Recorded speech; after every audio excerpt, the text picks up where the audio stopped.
kami mempunyai waktu diskusi yang luar biasa. And we always enjoy great discussion after prayer, having coffee together. Dan selalu kami menikmati sekali waktu diskusi bersama-sama setelah mengadakan doa bersama. And we were challenging each other with some questions. Dan ada waktunya untuk memberi tantangan dengan pertanyaan About the presence of God. mengenai hadirat Tuhan. And the question I was asking Pertanyaan yang saya ajukan adalah was when David says in the Bible, saat Daud mengatakan ini di dalam Alkitab, do not cast me from your presence. We sing that song, don't we? Cast me not away from your presence, O yaitu Lord.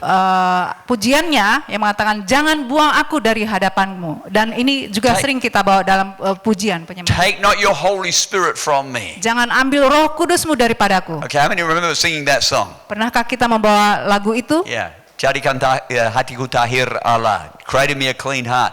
Do not take your spirit, do not cast me from your presence, and do not take your Holy Spirit from me. Jangan buang aku dari hadapanmu dan jangan ambil rohmu daripadaku. And we were asking, Dan kita bertanya, if God is everywhere, jika memang Tuhan itu ada di mana-mana, how many believe God is everywhere? berapa banyak yang percaya bahwa Tuhan itu ada di mana-mana? Well, how is it possible that we could be cast from the presence of God? Jadi kenapa itu bisa bahwa kita dibuang dari hadirat Tuhan? If God is everywhere, Kalau memang benar Tuhan itu ada di how mana-mana, can we ever not be in the presence of God? kenapa kita tidak ada di dalam hadirat Tuhan? And I was making an interesting observation. Dan saya juga mengadakan observasi yang menarik. Because we're going to have some testimonies tonight. Karena malam ini kita akan mengadakan kesaksian-kesaksian. Who likes hearing testimonies? Berapa banyak kita yang senang untuk berbagi kesaksian? Everybody's got a different story. Karena setiap orang punya kisahnya masing-masing. And if we're honest, how many know if we're honest, we haven't always been following Jesus, Dan right? jika kita memang jujur, kita tidak sepenuhnya senantiasa selalu mengikuti Yesus. None of us can say, "Oh, I've been following Jesus since I was a baby." Tidak ada yang berkata, saya sudah mengikuti Yesus sejak saya bayi. Not really, Tidak mungkin. right? But some people, when they're telling this story, Tetapi ada beberapa orang yang saat mereka membawa kisah mereka, they say, "God's always been with me." mereka bilang bahwa Tuhan senantiasa menyertaiku. And so sometimes that raises questions. Dan kadang-kadang terhadap pernyataan itu menimbulkan pertanyaan. Is God always with us? Apakah memang benar Tuhan senantiasa menyertai kita? Let's have a look at what the Bible says. Coba kita lihat apa yang dikatakan Alkitab. Amen. Psalm 16:11. Yaitu dari Mazmur 16 ayat 11. You have shown me the path of life.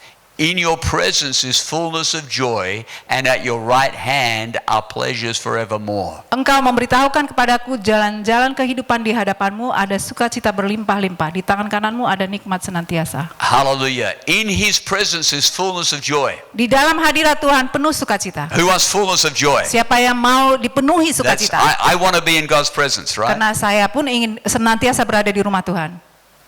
And at his right hand is always pleasures. Dan di tangan kanan Tuhan selalu ada sukacita senantiasa. That's why David said in Psalms 51, Itulah kenapa Daud berkata di Mazmur 51, do not cast me from your presence or take your Holy Spirit from me. janganlah membuang aku dari hadapanmu dan janganlah mengambil rohmu yang kudus daripadaku. So that song we sing is actually from the Bible. Jadi pujian yang kita angkat itu sebenarnya dipetik dari Alkitab. So it must be true Jadi itu memang benar. that it's possible to be cast from the presence of God. Adalah hal yang mungkin bila kita dibuang dari hadirat Tuhan. To lose the presence of the fullness of joy. Untuk akhirnya kehilangan sukacita Tuhan.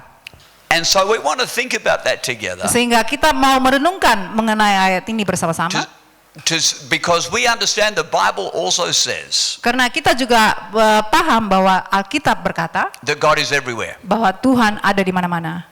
And so how can both these things be true? Jadi bagaimana kok dua pernyataan ini bisa benar? And so firstly we want to look at the intimate presence of God. Pertama-tama kita mau melihat dulu ada hubungan yang intim saat kita di dalam hadirat Tuhan. Compared to the general presence of God. Dibanding dengan hadirat Tuhan yang kita rasakan secara umum. In Psalms 139, Di Mazmur 139, very famous psalm, ini sangat terkenal.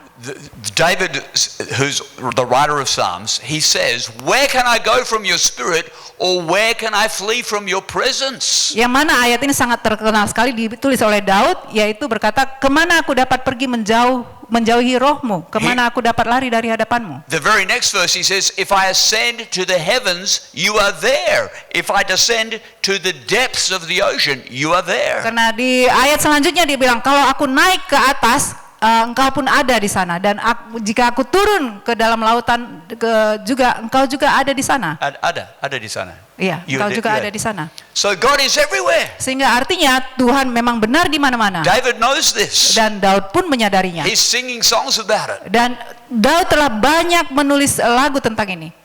But that same David is saying, "Don't cast me from your presence." Namun Daud yang sama berkata, jangan buang aku dari hadiratmu. Because he's talking about the intimate presence of God. Karena yang Daud bicarakan adalah sebenarnya hubungan yang sangat intim, akrab, dekat dengan Tuhan. Although God is generally everywhere, Memang walaupun Tuhan ada di mana-mana, we can never escape his presence. dan kita pun tidak pernah bisa menjauh lari dari hadirat Tuhan. But you can lose the intimate presence of God. Tetapi artinya kita bisa kehilangan hubungan yang akrab, yang intim dengan Tuhan. There are some clear examples of this. Ada contoh yang jelas mengenai ini. One of them is King Saul. Salah satunya yaitu ada Raja Saul. The Bible says the Holy Spirit was upon Saul. Alkitab berkata bahwa Roh Tuhan memenuhi Raja Saul At the beginning of his ministry. di awal-awal pelayanannya. In verse 6 of chapter 10, 1 Samuel, the Bible says the Spirit of the Lord will come upon you and you will prophesy with them and be turned into another man. This was about Saul. Dan dikatakan di 1 Samuel 10 ayat 6, maka Roh Tuhan akan berkuasa atasmu, engkau akan kepenuhan bersama-sama dengan mereka dan berubah menjadi manusia lain. Jadi yang dikatakan di sini adalah mengenai Raja Saul. Amen. This is powerful. Dan ini perkataan yang sangat luar biasa. The Spirit of, how many would like the Spirit of God to come upon you and you would prophesy and be changed into a different person? Berapa banyak yang dari kita mau dipenuhi oleh Roh Tuhan, akhirnya kita bisa diubahkan menjadi pribadi yang berbeda. That's what the Holy Spirit can do. Itulah yang dikerjakan Roh Kudus. Amen. Some of our testimonies tonight, people are going to share about how this happened to them. Dan nanti malam pun ada yang akan menceritakan mengenai kesaksiannya bagaimana ini terjadi dalam hidup mereka. Amen. But that's a key to how you can share a testimony, by the way. Ini adalah kata kunci sehingga nanti bisa menceritakan tentang kesaksian kita. About how you became a different person. Yaitu bagaimana kamu menjadi orang yang telah diubahkan. So this happened. Saul experienced this. Dan ini terjadi yang dialami oleh Raja Saul sendiri. But over the next few chapters, Tetapi bila kita melihat pasal-pasal selanjutnya, Saul began to disobey God. Raja Saul akhirnya mulai tidak tunduk, tidak setia, tidak taat kepada Tuhan. Not just once. Bukan hanya sekali, He continued to ignore God and do what he wanted to do. tetapi berulang-ulang dia melalaikan perintah Tuhan dan hanya melakukan apa yang dia ingin lakukan. When he was confronted by the prophet Samuel, Saat Samuel mengatakan kepada dia apa hal yang salah yang dia lakukan, Saul didn't apologize or confess his sin. Raja Saul tidak mau mengakuinya dan tidak mau menyatakannya. Okay. Instead, he made excuses. Malah dia membawa banyak sekali alasan. He kind of put on the face, "Oh, no, I was really obeying God." Dia menutup-nutupi dan mengatakan, tidak, aku tunduk atau taat kepada Tuhan. He was wearing a mask.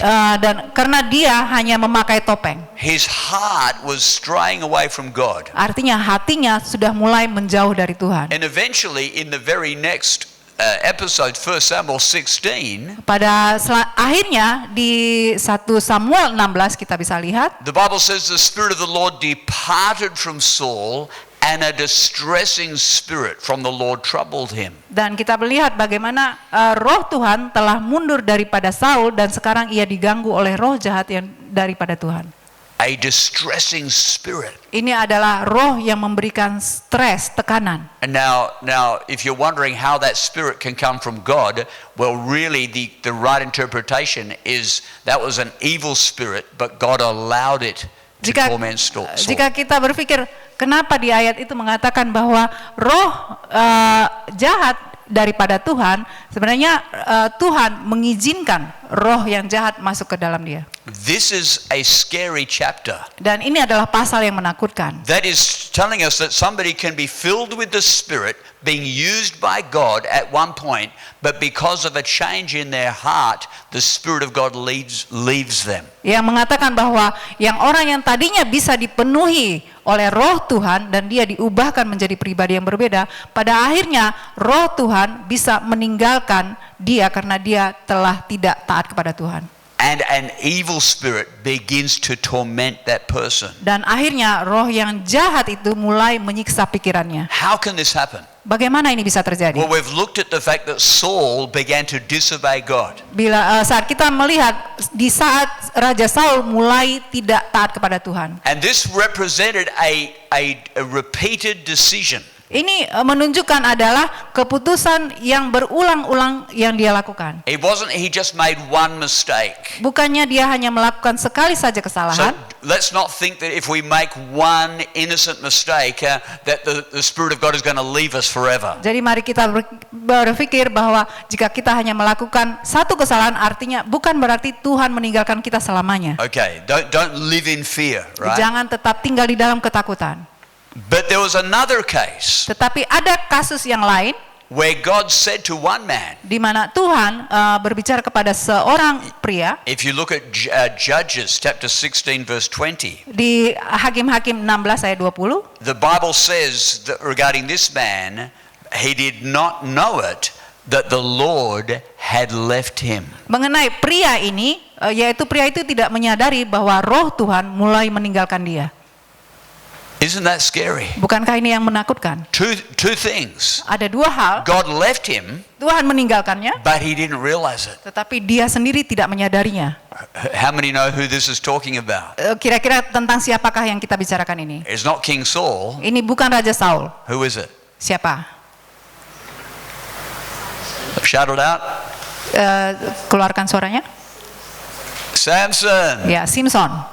He was also filled with the Spirit of God, Dia juga pernah dipenuhi oleh roh Tuhan, but from a young age, tetapi sejak waktu dia muda, he began to indulge his lusts, dia mulai meladeni segala kedagingannya. the lusts of the eyes. Kedagingan terhadap apa yang dia lihat. He was warned by his parents. Dan dia telah diingatkan oleh orang tuanya. And they said, Samson, stop looking at those strange girls. Dan orang tuanya sudah memperingatkan, berhenti melihat wanita-wanita asing itu. I'll be okay, Mum and Dad. Chill, Yeah. I've got this. Dia bilang, jangan khawatir, aku akan baik-baik saja. And you know, I'm still strong. Karena aku masih kuat. How many know Samson was strong? Berapa banyak yang tahu bahwa Simson adalah pria yang gagah. And he continued to look strong. Everything seemed to be okay.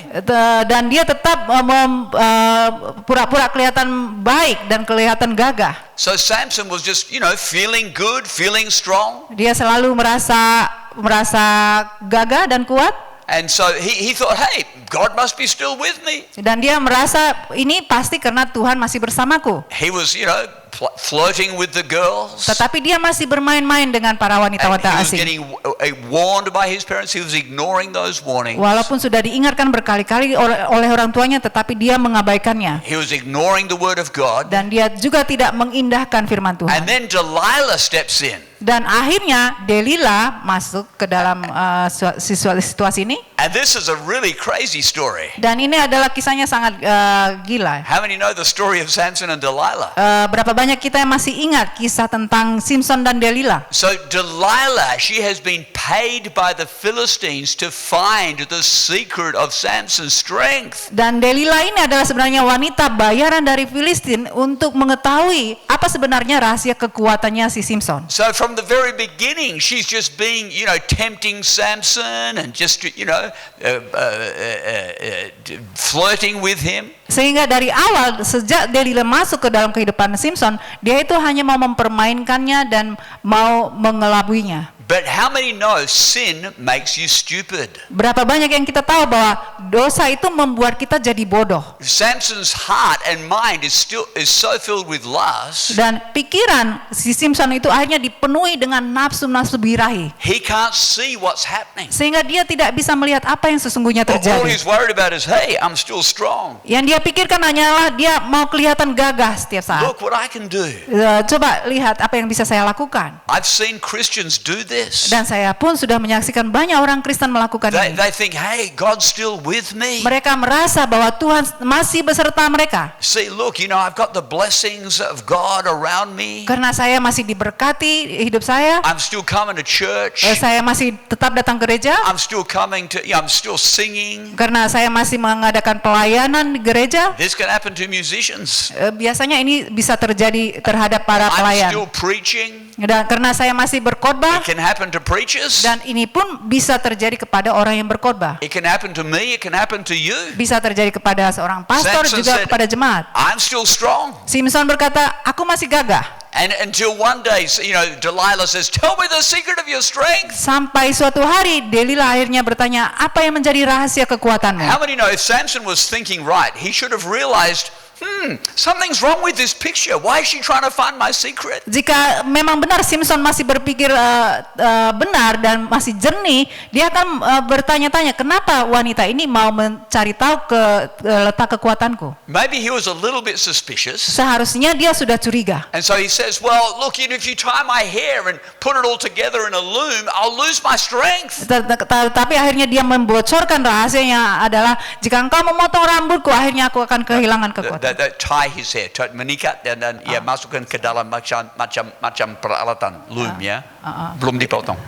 Jika kamu mengikat aku dan berambutku, mengikat rambutku, maka aku akan mulai kehilangan kekuatanku. And so he wakes up in the morning and she's done that. She's tied his hair up. Sehingga waktu Simpson pagi-pagi dia terbangun, dia sudah menemui dirinya, dia sudah diikat dan rambutnya pun diikat. But that wasn't the real secret of his strength. Tetapi sebenarnya itu bukanlah rahasia sesungguhnya mengenai kekuatannya. But how many know at that point surely Samson should have realized something was happening. Tetapi pada saat itulah dia mulai menyadari bahwa ada sesuatu yang aneh yang terjadi. But sin makes you blind. Tetapi dosalah yang membuatmu akhirnya bodoh. He couldn't see what was happening. Dia tidak bisa melihat apa yang sebenarnya And terjadi. eventually he gives away the true secret of his strength. Dan akhirnya dia pun membocorkan apa sebenarnya kekuatannya.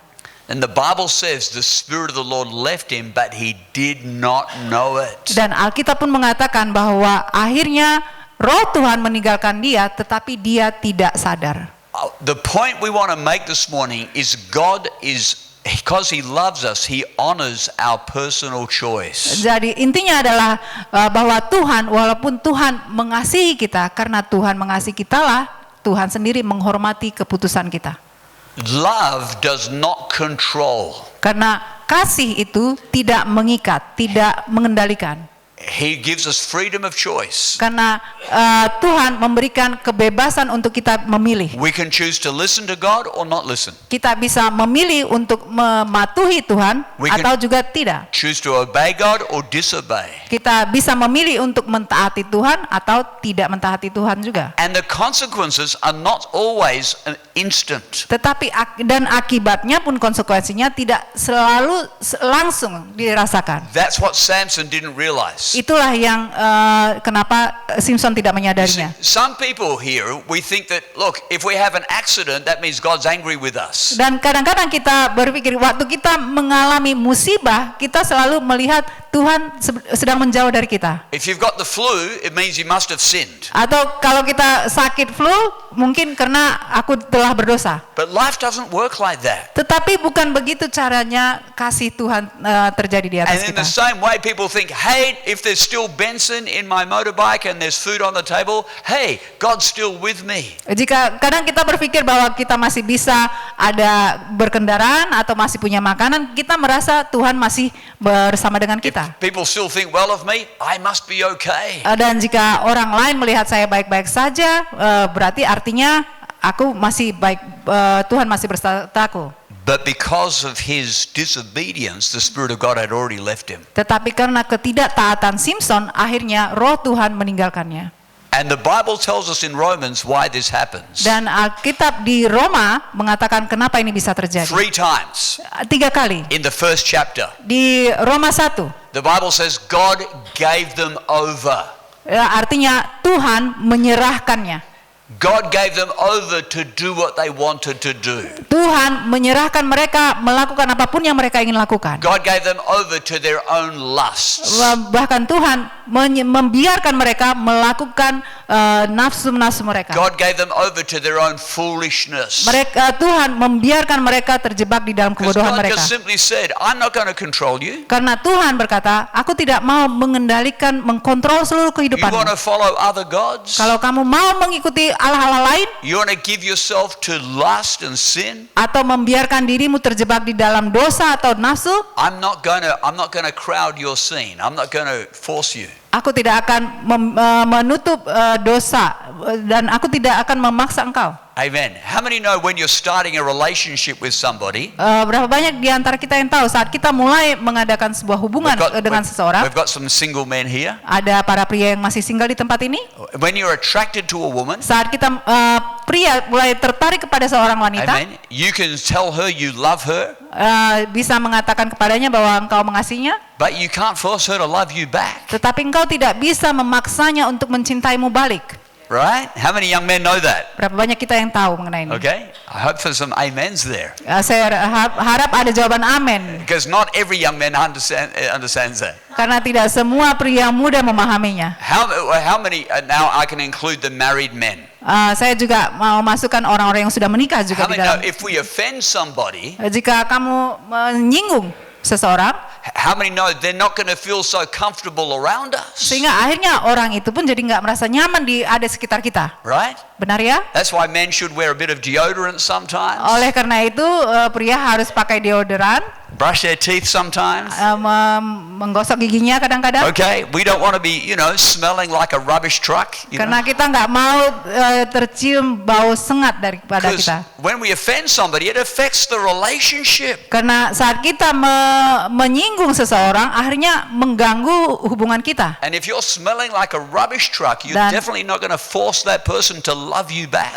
Dan kalau kamu mengeluarkan bau tidak sedap seperti bau sampah dari truk, artinya dia juga susah untuk mencintaimu kembali. Right? And so, do you know God has a personality? Tahukah saudara bahwa Tuhan mempunyai kepribadian? It's possible to offend God.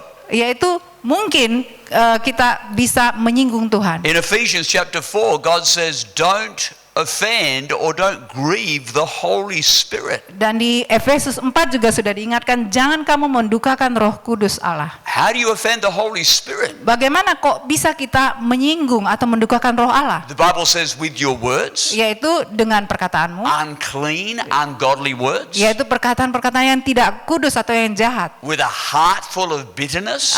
hati yang penuh kepahitan. Go and check it out in Ephesians chapter 4. Kita bisa melihat di Efesus 4, It's talking about our attitudes. yaitu menceritakan bagaimana sikap perilaku kita. Sometimes it's not our underarm, it's our attitude. Kadang-kadang bukan bau sengat dari tubuh kita, tetapi sebenarnya dari perilaku kita Or it's our words. atau melalui perkataan We kita. can be in church praising God, Kita bisa jadi anggota jemaat yang memuji-muji Tuhan, but then we go home and we speak different words. tetapi saat kita pulang ke rumah, kita mulai memperkatakan hal yang total berbeda. And the Spirit of God leaves.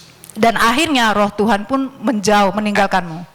And we're not even aware of it. Dan kita pun nggak menyadari roh Tuhan meninggalkan kita. That's why the Bible says, do not offend the Spirit of God. Itulah kenapa Alkitab mengingatkan supaya kita tidak mendukakan roh Allah. I want to make it clear. Jadi saya yang mau pertegas. When the Holy Spirit left Samuel Saat roh Tuhan Saul. meninggalkan Saul or Samson, dan juga Simson, it wasn't just because the Holy Spirit is impulsive. bukan karena Roh Kudus itu meninggalkannya karena sesaat, dorongan It's sesaat because saja. God is honoring that person's choice. Tetapi karena artinya Tuhan pun menghormati keputusan pilihan yang kamu ambil. And if we continue to choose to disobey God, Dan jika kita tetap terus tidak mentaati Tuhan in our heart, di dalam hati with kita, our words, with our actions, dengan perkataan kita atau tindak tanduk kita, God says, okay, you have your way. Tuhan akan berkata, baiklah, silakan ambil caramu sendiri. I want to close by thinking about cultivating the presence of God. Kita akan tutup bagaimana caranya untuk memelihara,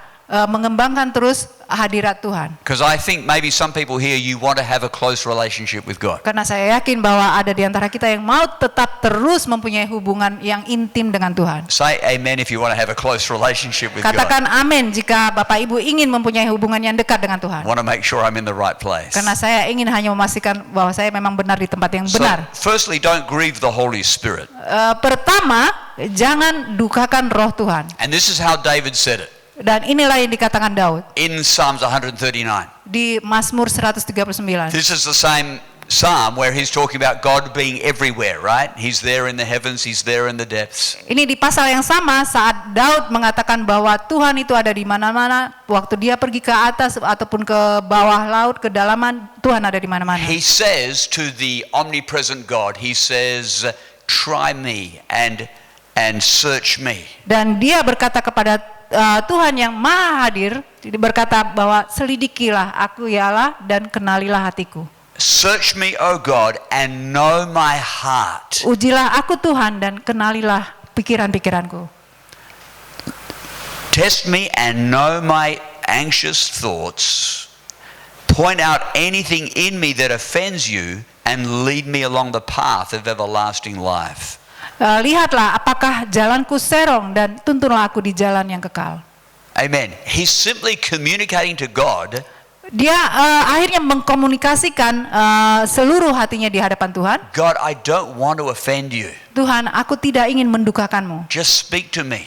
Berbicaralah kepadaku. Search my heart. Show me if there's anything that's offensive. Selidikilah hatiku, tunjukkan kepadaku apakah aku ada yang mendukakan engkau. This is good advice for any couple. Ini adalah nasihat yang sangat baik kepada setiap pasangan. Married or even just dating. Apakah dia pasangannya sudah menikah atau masih berpacaran? The most important ability you have is the ability to communicate. Ya, sebuah kemampuan yang paling penting untuk dimiliki pasangan adalah kemampuan untuk berkomunikasi. Establish a pattern of communication. If there's any issue that needs to be communicated, please don't hesitate. Speak to me. Tetapkan sebuah hubungan yang membuat bisa mengkomunikasikan apapun dia. Kalau ada masalah, ceritakanlah kepadaku. If there's anything that's offensive, Jika ada sesuatu yang telah menyinggung perasaan anything that's making you feel uncomfortable, atau membuat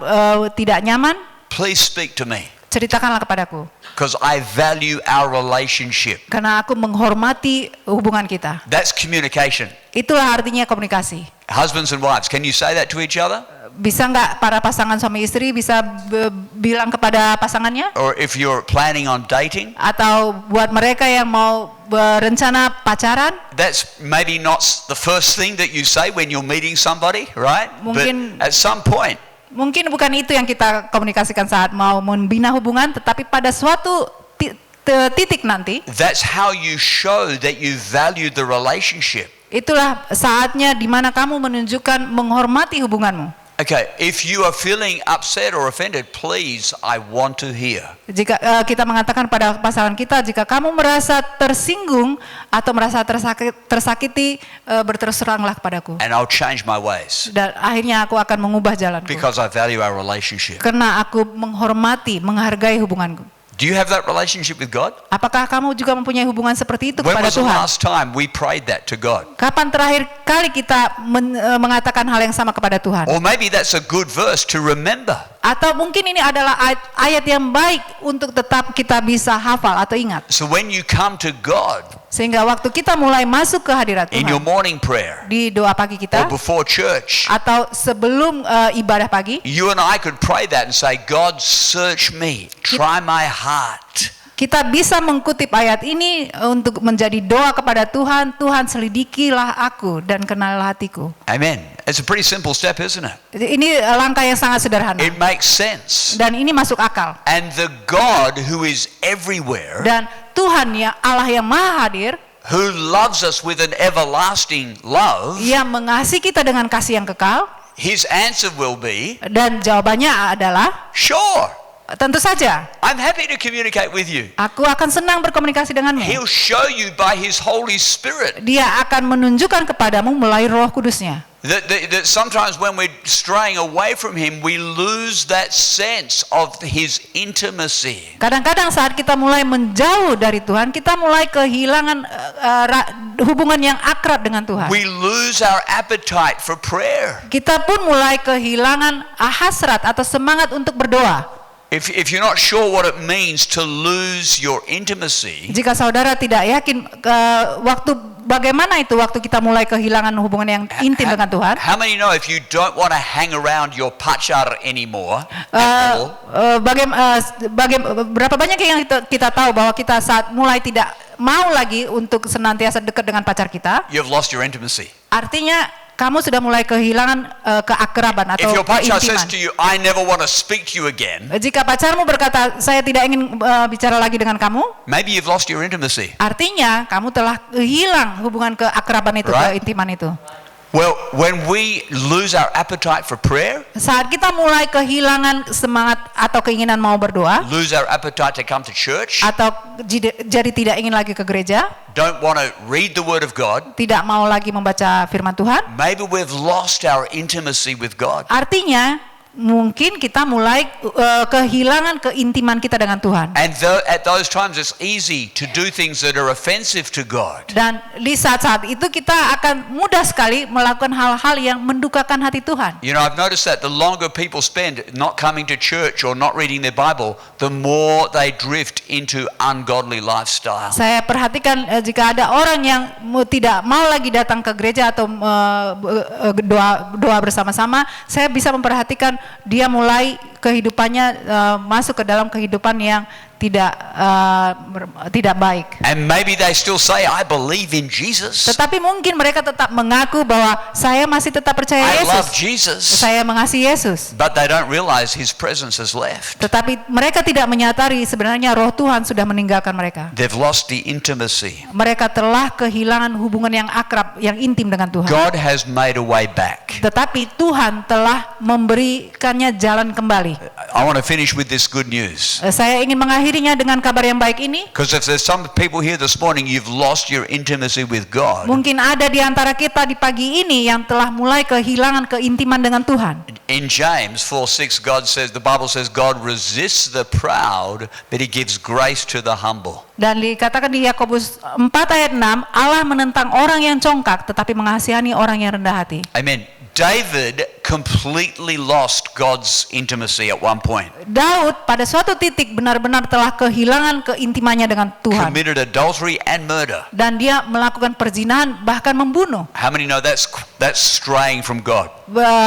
Berapa banyak yang kita tahu bahwa itu aneh dan sudah menjauh dari Tuhan. But the Bible says you're able to humble your heart before God. Tetapi Alkitab mengatakan jika kamu mau merendahkan hatimu di hadapan Tuhan, And God loves that. dan Tuhan pun senang sekali itu. Saul and Samson did not do that. Raja Saul dan Simpson tidak melakukannya. They always made excuses. Mereka selalu mencari-cari alasan. And they drifted further from God. Dan akhirnya mereka semakin jauh dan jauh dari Tuhan.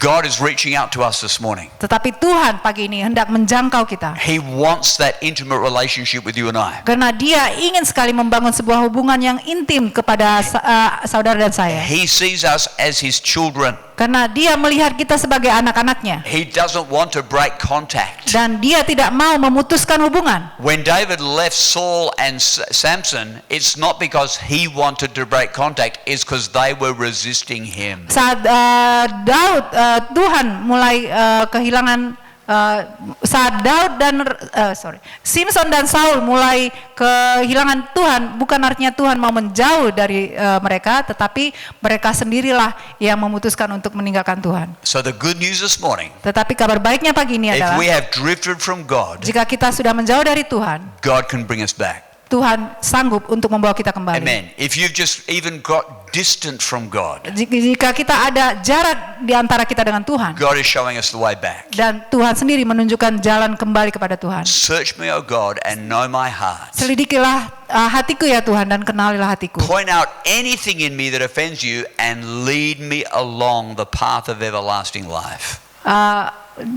Lihatlah apakah jalanku serong, dan tuntunlah aku di jalan yang kekal. In his presence is fullness of joy, at his right hand are pleasures forevermore. Dan di hadirat Tuhan ada penuh sukacita, dan di tangan kanan Tuhan ada nikmat yang senantiasa. God will show us the path of life. Karena Tuhan sendiri akan menunjukkan jalan kehidupan buat kita. Are we listening?